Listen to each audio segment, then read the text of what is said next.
thank you for being here with us today. We were hoping you would tell us a little bit about your experiences as a sleep apnea patient. Well, first of all, hello, and let me tell you that you're quite right. I resisted the sleep apnea for a number of years, for 5 years. When I say resisted the sleep apnea, resisted doing anything about it. So for me, it was a very difficult thing initially to accept the fact that I had a problem with breathing. But it was clear that I did. And after the tests, what to do about it, I considered naturally the subject of surgery or some medications. But the most practical and simplest way of dealing with it was to have the CPAP machine, the pump, a small one, and of course the masks that come along with it. And eventually I decided to begin the therapy, which involved applying the mask to my face prior to sleeping and hooking it up, of course, before that to the pump. What was your day like after CPAP? The first day or two, I was self-conscious and it was a bit discomforting just to have something on your face, but eventually, after 2 or 3 days, I didn't notice it. And once I started, remarkably, the sleep was sound, was clear, I woke up refreshed, and I no longer started to fall off behind the wheel, nor whilst I was talking or lecturing.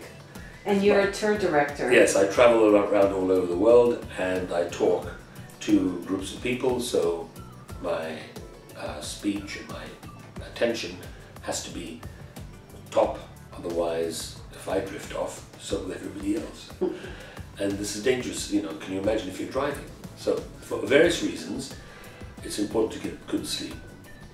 And obviously there's a medical benefit as well, but most importantly, the practical side of it, for me, the transition was easy. Now I cannot sleep without it. Even if I probably don't need it, I would still go ahead and use it, because I think it enhances the quality of sleep. Blocks out the sound, well, not entirely, but mostly. You don't hear the noise, you don't snore, there's a constant pressure of air coming in.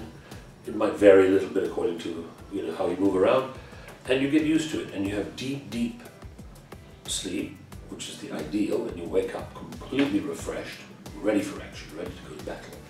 You're a tour guide. How are you able to use CPAP when you travel?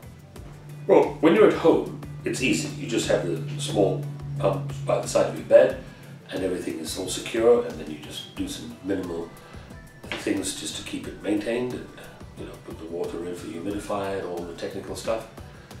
But when you're on the road, of which I am, 6 months of the year, living out of hotels, then there are some minor challenges, which not really challenges as such, because they could be challenges if you don't anticipate.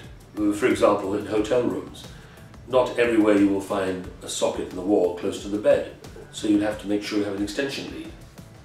And then, of course, if the electricity fails, you need to have a backup plan, because you're relying on electricity. Then, of course, the subject about water and humidity. Some areas the humidity is high. Obviously, if you're in Florida, it's very humid there. Some areas in the desert, the humidity is very low.